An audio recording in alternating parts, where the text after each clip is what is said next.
잠언 개관을 먼저 보면요. 잠언은 지혜의 책이죠. 지혜가 모여져 있는 책. 지혜의 모음집이라고 보시면 됩니다. 주제는 지혜에 대한 이야기를 하면서 지혜를 깨달으라. 지혜를 깨달아야 된다. 지혜가 중요하다. 그것을 계속 강조하는 내용이죠. 그러니까 지혜를 가르치는, 지혜를 강조하는, 지혜롭게 되기 위해서 가르치는 책이기 때문에 이제 우리가 오늘 보는 본문에도 나오지만 내 아들아 하면서 이제 아들에게 이야기하듯이 이야기합니다. 이게 이제 내 아들아 이야기하는 것이 진짜 아들에게 하는 말일 수도 있지만 그러니까 아들처럼 여기는 아이들한테 하는 이야기라고 볼 수도 있죠. 그래서 보시면 이제 구성 자체가 이제 솔로몬의 잠언이 나오고 그 뒤에 가면은 아굴의 잠언과 르무엘 왕의 잠언이 있는데 이 잠언들을 가지고 교육했던 거죠. 아이들을 가르치고 솔로몬의 잠언을 모아서 대체로 아마 왕족이나 귀족들에게 지혜에 대해서 가르쳤을 거예요.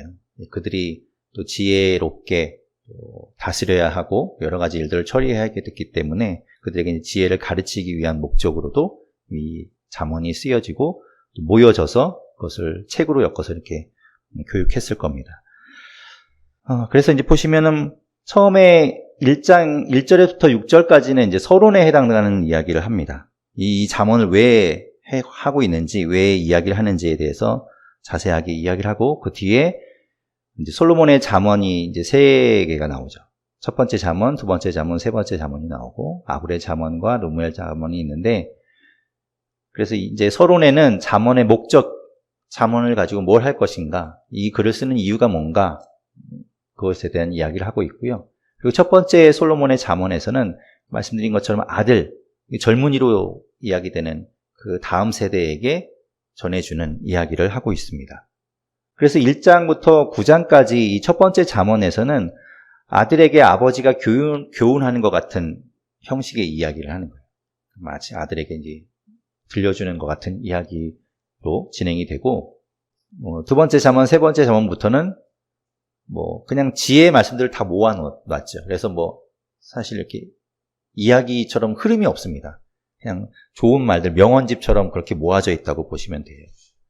네, 그리고 이제 이 솔로몬의 잠언 두 번째 편에 보게 되면 22장 17절부터 지혜로운 자의 교훈이라고 이야기합니다. 그래서 이것을 솔로몬이 자신을 지혜로운 자라고 평하면서 지혜로운 자의 교훈을 들어라 라고 이야기한다라고 해석하는 분들도 있고, 아니다, 이거는 솔로몬이 아니라 또 다른 사람이다 라고 해석하는 분들도 계십니다. 어쨌든 다 지혜에 대한 이야기를 하는 사람들을 이 이야기가 이제 들어가 있는 거죠.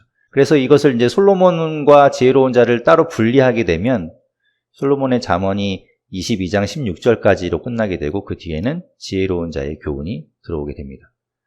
그리고 솔로몬의 세 번째 잠언집은 히스기야 때 그 히스기야 왕의 신하들이 이 솔로몬 때부터 전해오던 그 잠언들을 이렇게 지혜의 말씀들을 모아서 편집했다라고 기록하고 있습니다. 그리고 30장에 가면 이제 아굴의 잠언이 있는데 아굴이 누군지는 정확하게 모릅니다. 야게의 아들 이렇게 이야기는 하는데 누군지 성경에서 나오지 않는 인물이기 때문에 누군지 잘 모르고, 어쨌든 그 아굴의 잠언 속에 보면 이제 숫자를 이용해서 뭐뭐 하는 게 서너 가지 있다. 그러면서 서너 가지 이야기하고 또 뭐 하는 서너 가지가 있다. 이렇게 이제 숫자를 이용해서 이제 지혜를 전해주고 있고요. 르무엘 왕의 잠언에선 지도자를 위한 지혜와 뒷부분에선 현숙한 아내에 대한 이야기를 하고 있죠. 그래서 이제 잠언은 성경 전체를 다 보진 않더라도 잠언은 우리가 참 익숙합니다. 그러니까 워낙 이제 여러 군데에서 이렇게 문구들을 많이 보게 이제 하나님의 말씀이 이렇게 쓰여 있는 부분들을 보면 잠언에 있는 말씀들이 많이 쓰여지고 있고, 또 지혜를 가르치는 말씀이다 보니까 우리 자녀들한테 많이 읽혀주죠. 그리고 읽으라고 이야기하고, 그리고 잠언은 31장으로 되어 있기 때문에 하루에 한 장씩 읽으면 한 달 딱 돼서 그렇게 많이 읽습니다. 이 잠언은 우리말 제목에 이제 잠언이라고 되어 있지만 원래 이제 히브리 성경에서는 잠언이라는 명칭이 아니라 솔로몬의 잠언이라고 이야기합니다. 1절에 보면 그렇게 되어 있죠. 다윗의 아들 이스라엘 왕 솔로몬의 잠언이라. 여기서 잠언이라는 말이 히브리어로 마샬이라는 건데요. 우리가 전에 본 적이 있습니다. 이거 어디서 봤냐면 욥기 볼 때 욥기 29장하고 보면 욥기 27장에서 욥이 풍자하여 이르되 하면서 했던 그 말, 풍자라는 그 단어가 같은 단어입니다. 이 잠언이라는 말과.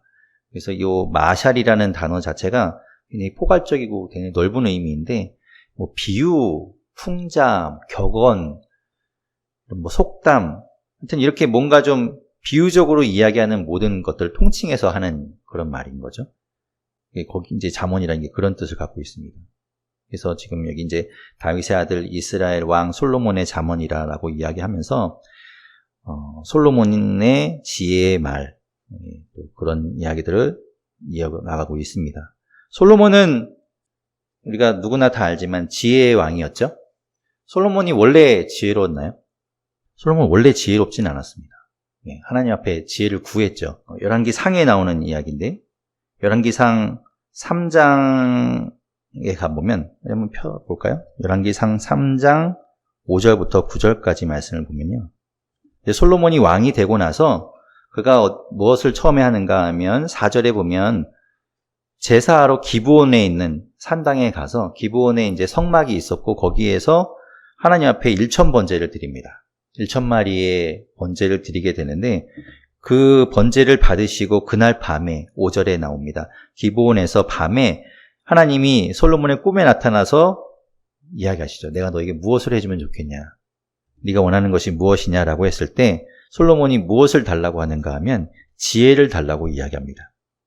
그게 이제 열왕기상 3장 페이지로는 514페이지입니다. 구약성경 514페이지에 보면 3장 9절에 보면 이야기하죠. 솔로몬이 하나님께 구하는 것이 이겁니다. 주의 이 많은 백성을 재판할 수 있사오리까? 누가 그것을 감당할 수 있겠습니까? 그래서 종에게 듣는 마음을 달라고 이야기합니다. 이것이 지혜입니다. 듣는 마음. 그러니까 그 백성들을 재판하기, 공정하게 재판하고 지혜롭게 재판하기 위해서 하나님 저에게 지혜를 주십시오 라는 거죠. 그래서 주의 백성을 재판하여 선악을 분별하게 해달라고 구합니다. 하나님이 그 요구를 굉장히 기뻐하시죠. 네가 재물을 달라고 하지도 않고 부를 달라고 하거나 뭐 생명을 구하지도 않고 지혜를 달라고 하니 내가 너에게 기뻐서 그것을 주겠다라고 말씀하시죠. 그래서 그때 하나님께서 지혜를 주십니다. 12절에 나옵니다. 열왕기상 3장 12절에 보면 내가 내 말대로 하여 내게 지혜롭고 총명한 마음을 주노니, 그래서 하나님께서 이제 지혜를 주시는 거예요. 그래서 솔로몬이 지혜로운 자가 됩니다. 그래서 하나님께 받은 이 지혜가 얼마나 충만하고 얼마나 대단한 것이었는가, 그 뒤에 보면 열왕기상 4장에 보면 솔로몬이 얼마나 많은 지혜를 가지고 지식을 가지고 있었는지를 이야기하는데 4장 32절부터 34절까지 보면 이렇게 이야기합니다. 열왕기상 4장 32절부터 34절에 보면 잠언을 3,000가지를 말하였다고 하죠. 잠언 3,000가지를 이야기하고 노래는 1,005편을 만들고, 그리고 초목에 대하여는 모르는 것이 없었다고 이야기합니다. 그리고 짐승, 새, 기어다니는 거, 물고기 뭐든지 이렇게 보여주면 이름을 다 맞추고 그게 뭔지를 알 정도로 지혜가 있었다는 것이죠.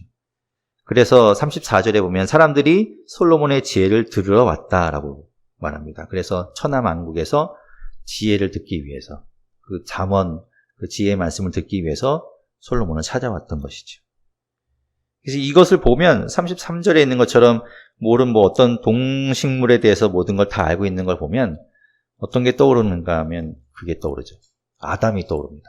아담이, 하나님이 그 창조하신 모든 생물을 아담에게 보여주면 아담이 그걸 보고 이름을 지어주죠. 그것처럼 솔로몬이 그 동식물을 보면 이름을 알고 그게 뭔지를 다 알았다는 겁니다. 그렇게 이제 지혜롭게 하나님께서 지혜를 주신 그 솔로몬이 이제 잠언을 이야기하는 겁니다. 다시 잠언으로 돌아오시면 그래서 솔로몬이 이 잠언을 기록하고 이것을 책으로 엮어서 전해주는 이유가 뭔가 2절부터 4절에 5가지를 이야기합니다. 5가지 이유 때문에 이 잠언을 기록한다라는 겁니다. 첫 번째는 2절에 있죠. 지혜와 훈계를 알게 하기 위해서. 그게 첫 번째입니다. 그리고 두 번째가 명철의 말씀을 깨닫게 하려고. 세 번째는 3절에 있듯이 지혜롭게, 공의롭게, 정의롭게, 정직하게 행할 일에 대하여 훈계를 받게 하려고 잠언을 엮었다. 그리고 4절에 보면 어리석은 자를 슬기롭게 하고, 다섯 번째로 젊은 자에게 지식과 근신함을 주기 위한 것이다. 그것이 이제 이 잠언을 기록한 5가지 목적이라는 거예요. 그래서 그 잠언을 통해서 5절에 있는 것처럼 지혜 있는 자가 듣고 학식이 더해지고 명철한 자는 지략을 얻게 될 것이다. 그것이 이 잠언을 기록한 목적이라고 밝히고 있습니다. 그리고 7절에 보면 그래서 전체 잠언의 핵심이 뭐냐? 전체 잠언의 가장 요지가 뭐냐? 바로 이 7절 말씀이죠. 여호와를 경외하는 것이 지식의 근본이다. 그래서 미련한 자는 지혜와 훈계를 멸시한다. 라는 것이 이 전체 잠언의 주제라고 볼 수 있습니다. 하나님을 경외하는 것, 그것이 지식의 근본이다. 이것도 우리가 봤던 기억이 있죠. 욥기에서 욥이 고백했던 말씀이 있었습니다. 어디 있었나요? 욥기 28장 28절에 보면 욥이 고백하는 고백 속에 28장 28절에 보면 욥이 고백했던 말씀을 보면 이렇게 말합니다. 또 사람에게 말씀하셨도다. 보라, 주를 경외함이 지혜요, 악을 떠남이 명철이니라. 이 욥이 고백했던 이 지혜와 명철에 대한 이야기가 여기 계속 나옵니다. 잠언에 이제 계속 반복해서 나와요. 그것이 이 잠언의 주제다라는 거죠. 자, 그리고 이제 첫 번째 잠언에 해당하는 1장부터 9장까지의 말씀을 보게 되면 이 솔로몬이 말씀드린 것처럼 아들에게 말하는 것처럼 아버지가 아들에게 교훈하는 것처럼 이야기하는데 8절에 있듯이 내 아들아 라고 이야기하면서 이야기하죠. 그래서 이 9장까지의 말씀을 쭉 보면 계속해서 내 아들아 하면서 이야기를 합니다. 8절, 9절에 보면 이렇게 말하죠. 내 아들아, 내 아비의 훈계를 들으며 내 어미의 법을 떠나지 말라. 이는 내 머리에 아름다운 관이요 내 목에 금사슬이니라. 부모의 말에 순종해라 라고 말합니다. 그리고 10절부터는 19절까지 이제 나쁜 친구를 조심해라, 나쁜 친구를 피해라 라는 친구에 대한 경고를 하죠. 10절에 보면 내 아들아, 악한 자가 너를 꿰일지라도 따르지 말거라. 그들이 뭐 이거 하자 저거 함께 가자 뭐 다른 거 그렇게 막 온갖 보화를 얻고 뭐 뺏고 뭐 이런 거 하자라고 아무리 꼬신다고 해도 거기에 넘어가지 말라라고 이야기합니다. 그래서 15절에 보면 내 아들아, 그들과 함께 길에 다니지 말라. 내 발을 금하여 그 길을 밟지 말라라고 이야기하죠. 그리고 16절에 이제 이야기할 길을 대저 그 발은 악으로 달려가며 피를 흘리는데 빠름이니라. 이 잠언에 이제 말씀들을 쭉 보다 보면 대저라고 하면서 이야기하는 부분들이 있어요. 대저는 대개 뭐 이런 뜻이죠. 대체적으로 뭐 그렇다라는 뜻입니다. 그래서 그 악한 자들, 그 친구들의 발은 악으로 달려가며 피를 흘리는데 빠르다. 그래서 그 길을 따라가고 그들과 함께 있으면 이 19절에 있듯이 자기의 생명을 잃게 한다라고 말합니다. 그래서 친구를 조심해라. 나쁜 친구를 멀리해라라고 이야기하지요. 그리고 20절부터는 이제 지혜가 직접 이야기합니다. 지혜를 의인화해서 지혜가 마치 사람인 양 직접 소리를 내고 말을 합니다. 이 지혜는 여성 명사입니다. 그래서 20절, 21절에 보면 지혜가 이제 막 소리를 내죠. 자기를 이제 드러냅니다. 그리고 22절, 23절에 보면 지혜가 이제 책망합니다. 어떤 사람들을 책망하는가 하면 22절에 있듯이 어리석은 자, 거만한 자, 미련한 자, 그들을 책망하면서 23절에 나의 책망을 듣고 돌이키라. 나에게 와야 된다라는 이야기를 하는 겁니다. 예, 그래서 이제 지혜가 이제 그들을 향해서 이야기하는 내용들. 그리고 그들이 결국엔 이 어리석은 자, 거만한 자, 미련한 자가 어려움을 만나게 될 것을 이야기하면서 그때의 어려움을 만날 때 28절에 보면 너희가 나를 부르리라. 그제서야 지혜를 구하고 그제서야 찾을 텐데 그때는 너무 늦었다. 내가 대답하지 아니하겠고 또 부지런히 나를 찾으라. 그래도 나를 만나지 못하리니 뭐 그런 이야기를 하면서 지금 나중에 가서 후회하지 말고 지금 나에게 돌아와라. 나를 찾으라 라고 이야기하는 것이죠.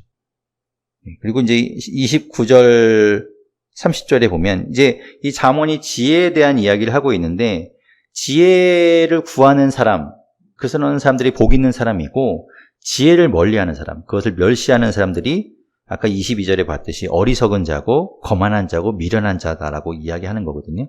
그들의 특징을 이야기하는데 29절 30절에 보면 너희가 지식을 미워하고 그리고 여호와 경외하기를 즐거워하지 아니하며 나의 교훈을 받지 아니하며 여기서 나라는 건 지혜죠.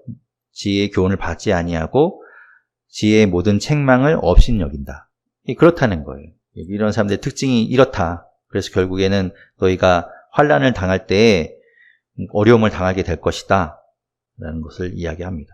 그래서 이제 지혜가 이야기하는 내용들이 이제 33절까지 나오게 되죠.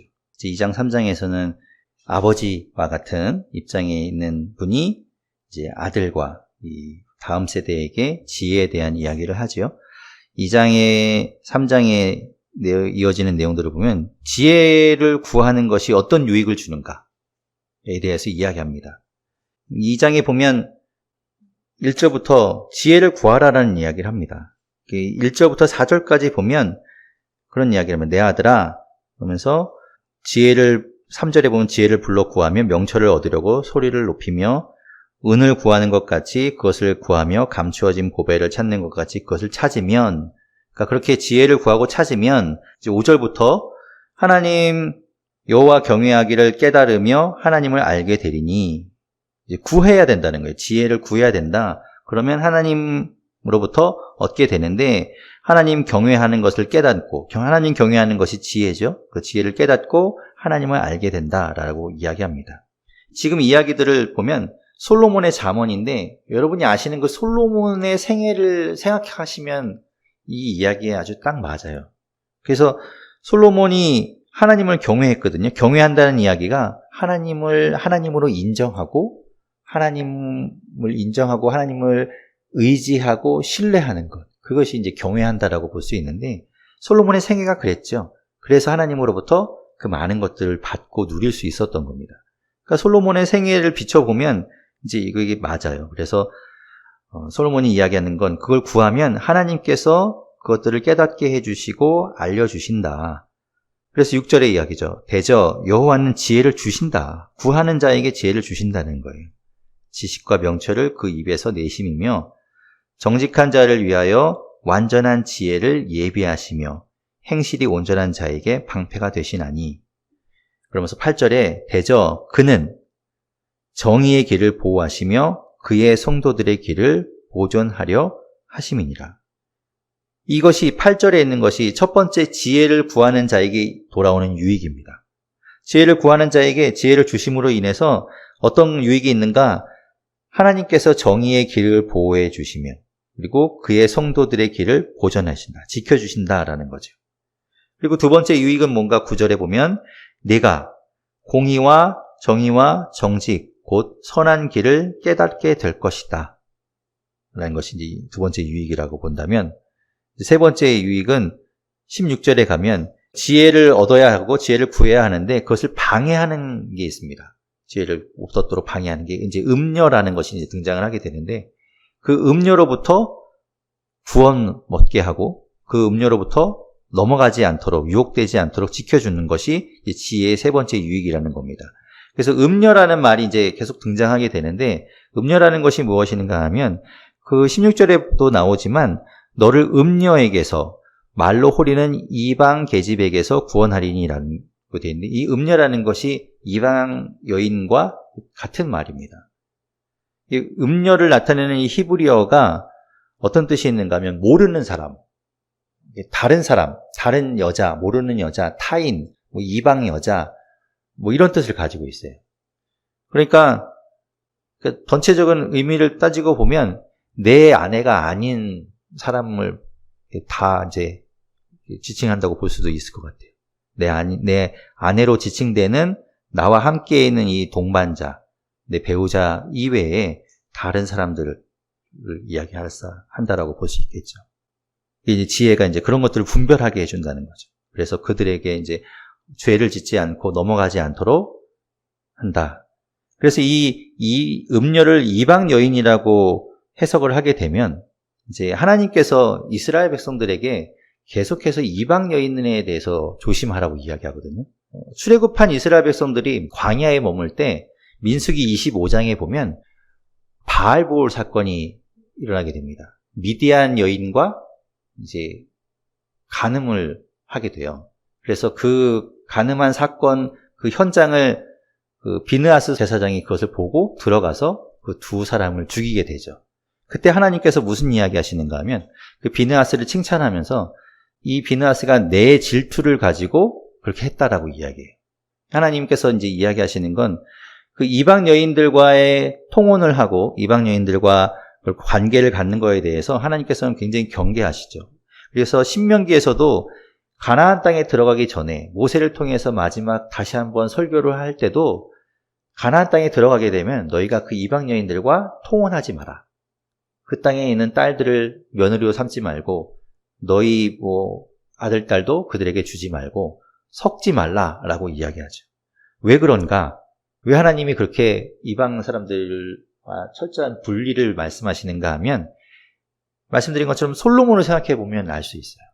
솔로몬이 처음에는 굉장히 지혜롭고 하나님께 많은 복을 받은 사람인데 솔로몬의 마지막이 어떤가 하면 이방 여인들 때문에 망합니다. 부인들을 이방에서 이방 여인들을 다 이렇게 이제 부인들을 삼어요. 그런데 그 이방 여인들이 어떻게 부인으로 올 때 어떻게 오냐면 자기들이 각각 섬기던 우상신들을 다 가져옵니다. 그래서 그 왕궁에서 마치 그냥 온갖 이방신들이 있는 점집처럼 이렇게 막 우상이 가득한 곳이 되어버린 거예요. 근데 그것을 이 솔로몬이 막지 않습니다. 다 허용해요. 그리고 심지어는 솔로몬도 같이 우상을 섬깁니다. 그래서 마지막에 솔로몬은 굉장히 비참하게 끝을 맺게 됩니다. 그런 걸 이야기하죠. 그래서 하나님께서는 그 이방 여인을 조심하라, 음녀를 조심하라라고 하는 것이 단순히 한 번의 실수 이런 것이 아니라 그것을 통해서 정체성을 잃어버리는 거예요. 하나님의 자녀라는 그 정체성을 잃어버리고 거기에 넘어가게 되는 것을 경계하라고 이야기하시는 거죠. 그런 의미들이 담겨 있습니다. 하나님께서 이제 지혜를 말씀하시면서 이제 음녀라는 단어가 이제 등장하면서 거기에 대한 이야기도 이제 뒤에 또 계속 나오게 됩니다. 3장에 가게 되면 이제 지혜가 주는 유익이 무엇인가를 또 계속 이야기하면서 이제 3장에서의 특징은 3장은 한 절은 이렇게 해라 이제 교훈을 이야기하고 그 다음 절에 가면 이제 그리하면 하나님께서 이런 복을 주실 거야라고 약속을 이야기합니다. 그래서 교훈과 약속이 계속 반복됩니다. 1절, 2절도 보면 내 아들아 나의 법을 잊어버리지 말고 내 마음으로 나의 명령을 지키라. 그러면 그것이 내가 장수하여 많은 해를 누리게 하며 평강을 더하게 하리라. 그리고 3절에 또 내게서 인자와 진리가 떠나지 않게 하고 그것을 내 목에 매이며 내 마음판에 새기라. 그리하면 4절에 또 이야기하죠. 그런 식으로 뭐뭐 해라. 그리하면 이렇게 해주실 거다. 이렇게 약속하셨다라는 것들을 계속 반복해서 이야기합니다. 5절, 6절도 중요한 거죠. 너는 마음을 다하여 여호와를 신뢰하고 내 명철을 의지하지 말라. 아까 경외라는 게 이제 하나님으로 인정하고 우리가 하나님 앞에 그렇기 때문에 하나님을 의지하고 하나님을 신뢰하는 것이 경외라고 했는데 그런 이야기죠. 하나님을 신뢰하라. 그리고 6절에 보면 너는 범사의 그를 인정해라. 그리하면 내 길을 지도하시리라 라는 겁니다. 그러니까 한마디로 아까 말씀드린 것처럼 경외하라는 거죠. 그래서 7절에도 이야기합니다. 스스로 지혜롭게 여기지 말지어다. 여호와를 경외하며 악을 떠날지어다. 욥기 28장 28절에서 이야기했듯이 여호와를 경외하는 것이 지혜 그리고 악에서 떠나는 것이 명철이라고 했는데 여기 7절에도 이제 그 이야기를 하는 거죠. 여호와를 경외하며 악을 떠날지어다. 뭐 그런 이제 하나님 앞에서 지혜로운 자가 행해야 될 것들을 쭉 이야기하고 그가 받는 복에 대해서 이야기합니다. 자, 그리고 이제 이 지혜를 이야기하면서 그러니까 2절에도 3장 2절에도 이야기했듯이 장수를 이야기하고 오래 사는 걸 이야기해요. 그래서 지혜를 하나님 앞에 이제 경외하고 하나님 앞에 지혜를 구하는 자가 이렇게 오래 장수하고 사는 것을 이야기하는데 이제 이것은 하나님이 생명이시기에 생명의 근원 되시기에 하나님을 구하는 자, 하나님 앞에 그렇게 경외하며 나아가는 자가 누리게 되는 복을 이야기하는 거죠. 물론 하나님을 경외하는 자가 뭐 100살, 200살 이렇게 사는 뭐 횟수만을 이야기하는 것이 아니라 이제 그런 생명의 근원 되시는 하나님을 만나는 그런 의미를 가지고 있습니다. 그래서 18절에도 이제 이야기하죠. 지혜는 그 얻는 자에게 생명나무라. 지혜라는 것은 그 지혜를 받는 자에겐 그 지혜가 생명이라는 거예요. 지혜를 가진 자는 복되다. 그렇기 때문에 이제 이야기하는 것처럼 장수를 이야기하는 거죠. 그만큼 지혜가 중요하다. 뭐 어느 것과 바꿀 수 없다. 15절에도 이야기하듯이 지혜는 진주보다 귀하니 내가 사모하는 모든 것으로도 이에 비교할 수 없도다. 지혜가 가장 중요하다라는 이야기를 합니다. 계속해서 이야기하면 솔로몬도 하나님 앞에 그렇게 내가 무엇을 해줄꼬 했을 때 지혜를 얘기했잖아요. 그랬더니 하나님께서 지혜만 주신 것이 아니라 부와 명예와 모든 걸 다 주십니다. 그러니까 정작 중요한 것은 지혜고 나머지는 그냥 따라오는 거라는 거죠. 그런데 부수적인 것을 주로 삼지 말라라는 걸 말하는 겁니다. 저게 이제 3장의 이제 지혜에 대한 이야기를 그렇게 또 하고 있습니다. 4장에서도 마찬가지로 이제 지혜와 명철에 대한 강조를 하고 있으면서 지혜와 명철을 얻으라, 그것을 붙들어라 라는 이야기를 하고 있습니다. 보시면 이제 그런 이야기들 하다가 14절에 가면 사악한 자의 길에 들어가지 말며 악인의 길로 다니지 말지어다. 사악한 자, 악인의 길, 아까 우리 처음 1장에서 보았던 것처럼 나쁜 친구, 그들에게 넘어가지 말라라는 것을 이야기하지요. 네, 그들을 조심해라. 근데 그런 것들을 분별할 수 있는 것 자체가 이제 지혜지요. 지혜가 있어야 그런 것들을 분별합니다. 아까 우리 보았던 어리석은 자, 1장 22절에 보았던 것처럼 어리석은 자, 거만한 자, 미련한 자들은 분별하지 못하고 그런 유혹이 왔을 때 사악한 자가 함께 하자고 했을 때 그냥 거기 홀로 넘어가는 거죠. 그래서 그들이 이제 죽음의 길로 간다는 걸 모른다는 겁니다. 18절, 19절에 그런 이야기를 하죠. 의인의 길은 돋는 햇살 같아서 크게 빛나 한낮의 광명에 이르거니와 그런 것들을 분별하고 밝히 볼 수 있게 되는데 악인의 길은 그것을 분별할 수 없는 어둠과 같아서 걸려 넘어져도 그것이 무엇인지 깨닫지 못한다. 알 수 없는 어리석은 자 이야기하는 거죠. 자, 그렇게 해서 이제 지혜가 중요하다라는 이야기를 하면서 또 뒤에 이어지는 이야기는 23절에 가게 되면 마음을 지켜라 라고 이야기합니다. 내 마음을 지켜라. 마음을 지키는 것이 생명의 근원이 이에서 남이기 때문이다. 악한 자에게 넘어가지 않도록, 악한 자의 꼬임에, 유혹에, 음녀의 유혹에 넘어가지 않도록 내 마음을 단단히 지켜라. 27절에 말합니다. 좌로나 우로나 치우치지 말고 내 발을 악에서 떠나게 하라. 그것이 이제 하나님 말씀하는 것이죠. 5장부터 이어지는 이야기는 아내에 대한 이야기를 합니다. 내 아들아, 그러면서 이야기하고 간음하지 말라 라는 거죠. 간음하지 말라.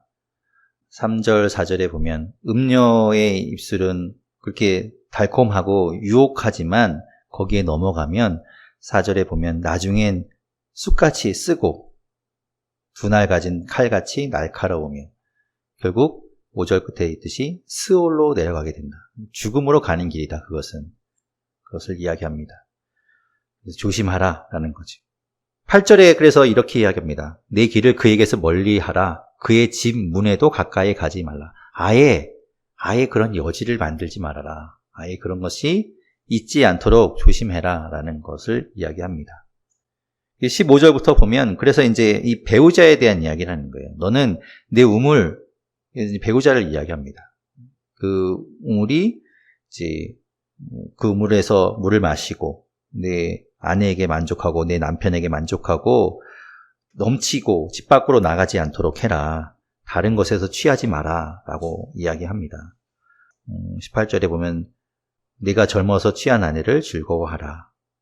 19절에 보면 마지막에 그의 사랑을 항상 연모하라 라고 이야기하죠. 하나님께서 이야기하시는 건 그것이 합당하다라는 거예요. 그래서 십계명에도 있죠. 십계명에 간음하지 말라라고 이야기하고 남의 것을 탐하지 말라. 거기에는 남의 것에는 아내도 포함됩니다. 남의 여자를 탐하지 말아라. 그리고 아까 말씀드렸듯이 이방 여인들은 특히 이방 여인을 탐함으로 인해서 거기에 넘어가서 그것이 너의 정체성을 무너뜨리고 하나님이 싫어하는 것들을 행하는 계기가 되는 것 하지 말라라는 것을 하나님 말씀하시는 것이죠. 6장 이 전반부에는 이제 우리 삶에 대한 실질적인 교훈을 하고 있죠. 처음 1절부터 나오는 이야기는 보증에 대한 이야기입니다. 담보, 보증. 이거 함부로 하지 말라라는 겁니다. 성경에서는 보증하고 맹세하는 것에 대해서 주의하라고 이야기합니다. 그러니까 그것을 뭐 단순히 재산의 어떤 손해를 보는 것뿐만 아니라 네가 그렇게 다른 사람 앞에서 그렇게 함부로 확증하지 마라라는 것을 이야기하죠. 그래서 하나님의 이름으로 해라라고 하나님께서 말씀하시는데 여기서 이제 그런 걸 이야기합니다. 그래서 담보를 서주거나 보증을 하였을 때 이제 그것을 가서 이제 다시 사정을 하고 그것에서 빠져나와라 하지 않도록 해라라는 것을 이야기합니다. 그리고 이제 6절부터는 게으름에 대한 경고를 하죠. 하나님이 말씀하시는 게으름을 조심해라 라고 개미에게서 배우라 라고 말씀하십니다. 10절에 보면 좀 더 자자, 좀 더 졸자, 손을 모으고 좀 더 누워있자 하면 빈궁이 강도같이 오며 내 곰핍이 분사같이 이르리니. 너무 게으르지 말라라는 것을 이야기하십니다. 네, 그리고 이제 16절부터 19절에 보면 하나님이 미워하시는 것, 하나님의 마음에 싫어하시는 것이 있다라고 이야기합니다. 그것을 이제 이야기하는데 7가지를 이야기합니다. 보면 17절부터 하나님이 무엇을 싫어하시는가? 교만한 눈을 싫어합니다. 하나님은 교만한 거 싫어하십니다. 아까 이제 1장 22절에 있던 이런 사람들이 특징인 거예요. 어리석은 자와 거만한 자와 미련한 자. 이 악인으로 대표되는 이 세 사람의 부류. 어리석고 거만하고 미련한 자. 이들이 이런 특징을 갖고 있습니다. 교만한 눈을 가지고 있고 그리고 거짓된 혀를 가지고 있습니다. 그리고 무죄한 자의 피를 흘리는 손. 18절에 보면 악한 괴교를 꾀하는 마음. 그리고 그들의 특징이 빨리 악으로 달려가려고 하죠. 그런 것에 마음을 두고 있어서 빨리 가려고 하는 그 발. 19절에 보면 거짓을 말하는 망령된 증인.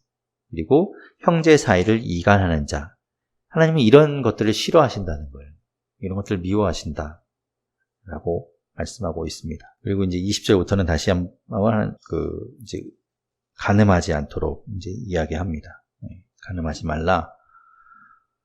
그것을 마음에 새기고 잊지 말라라고 이야기합니다. 32절에 보면 여인과 간음하는 자는 무지한 자라. 지혜롭지 못하다는 걸 이야기하는 겁니다. 자기의 영혼을 망하게 하는 짓이다.